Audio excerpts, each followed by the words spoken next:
I'm Craig Kenneth, a relationship coach and a psychotherapist. Every relationship is different, and every breakup is different. Work with me, and you'll get professional help on your situation.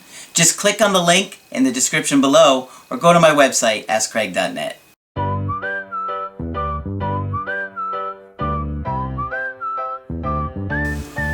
Hi there, I'm Coach Craig Kenneth. I'm Coach Margaret. And today we're going to be talking about a powerful way to re-attract your ex. While saving yourself. This is a big one.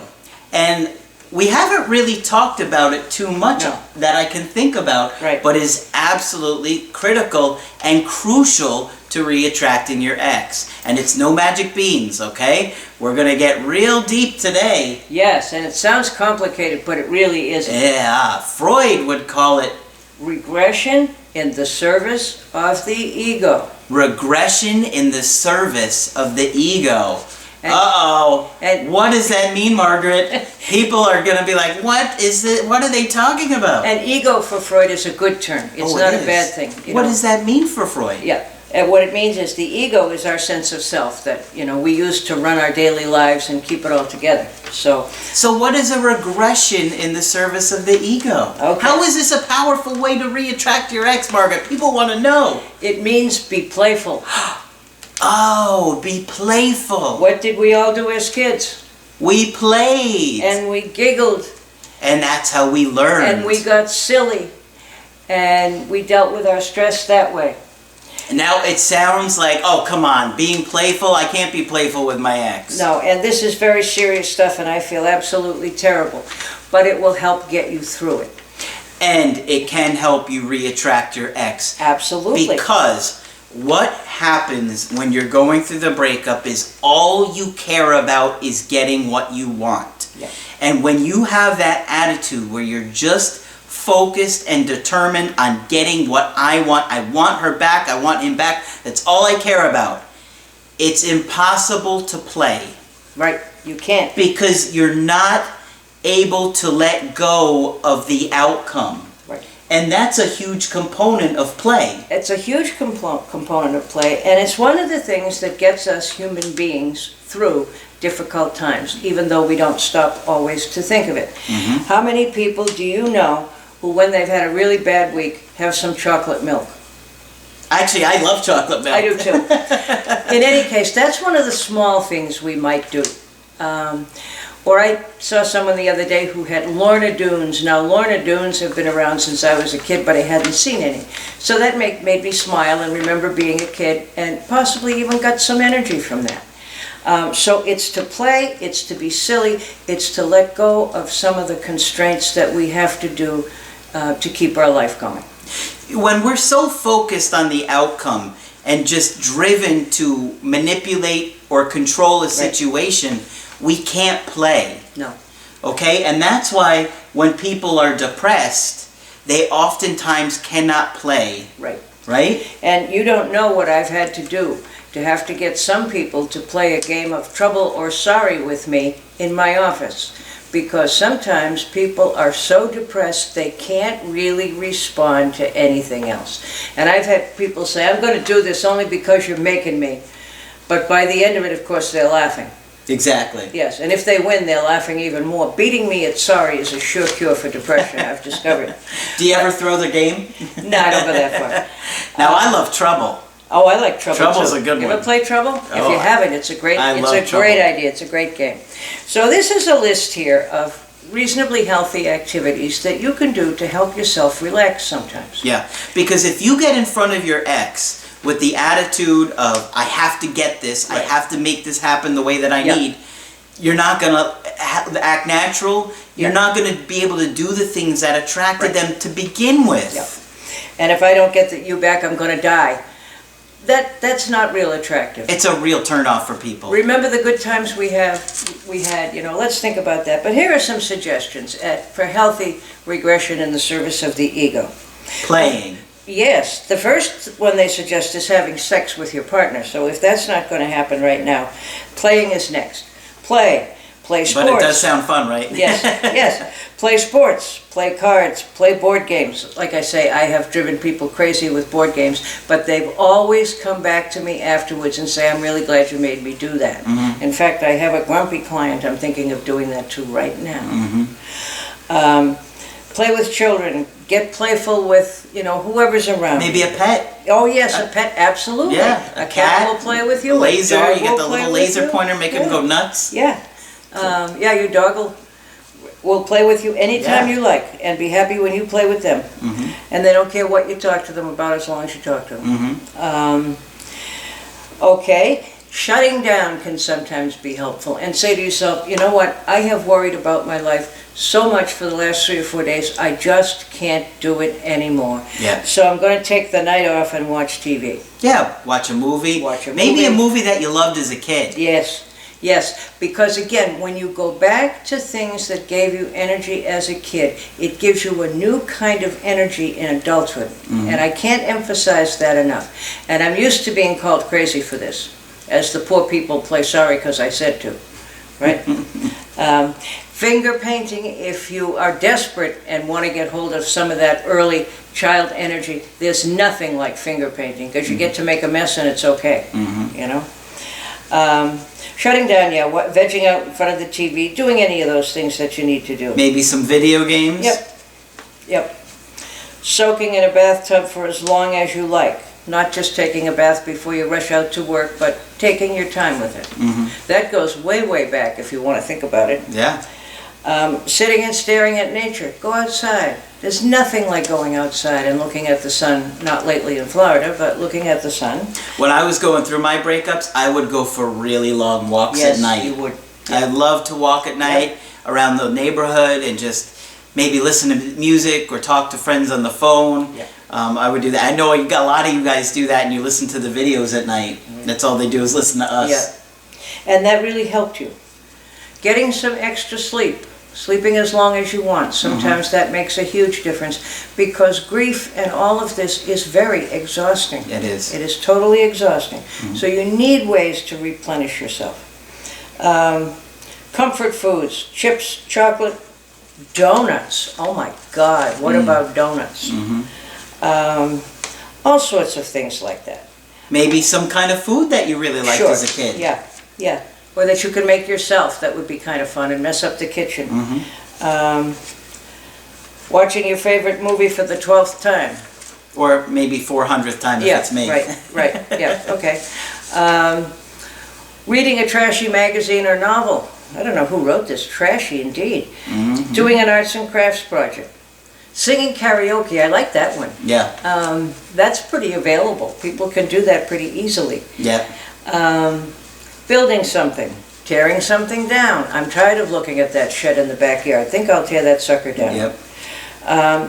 Dancing around to your favorite music. I guess you want to be careful who's present and probably don't do it in the middle of your office, but I know that works for a lot of people. Get your palm read. I like that one. And you can think about the future. Oh, geez. I've talked to people that have been so desperate that they will do, like, looking up spells to get an ex back. Oh, my. Yeah. You don't want to look up spells to get your ex No, back. you don't. Get a massage. Hang out in any way that you really enjoy. But dropping back a little bit, and I can't emphasize enough, being silly.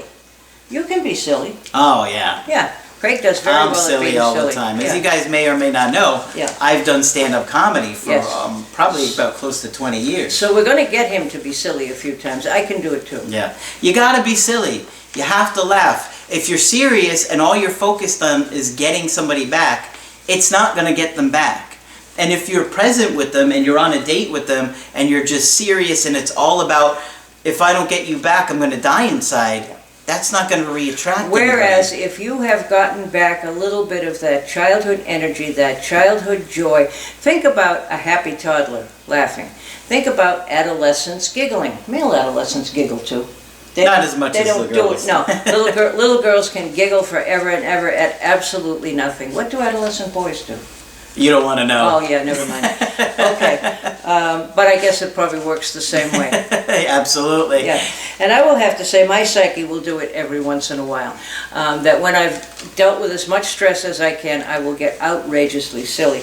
And I remember one time I had recently taken over an operation. I was the supervisor of the unit, and I was trying to straighten out the file cabinet. Nothing was in alphabetical order. Nothing that was there should have been. And finally I had just had it and tossed the stuff right out of the drawer, causing everybody to laugh, which was a good thing. But one person got really scared and say, "Oh, I don't know if you're going to get out of control." No, I'm not. I'm doing this so I won't get out of control.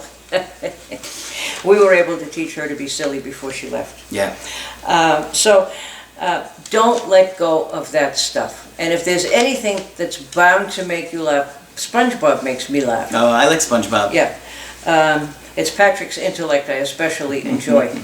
But anything that lightens you up. Yeah. Okay? If you have a particularly funny friend, call that person. Anything you can do to sort of break the gloom and doom and grief. Yeah. Okay?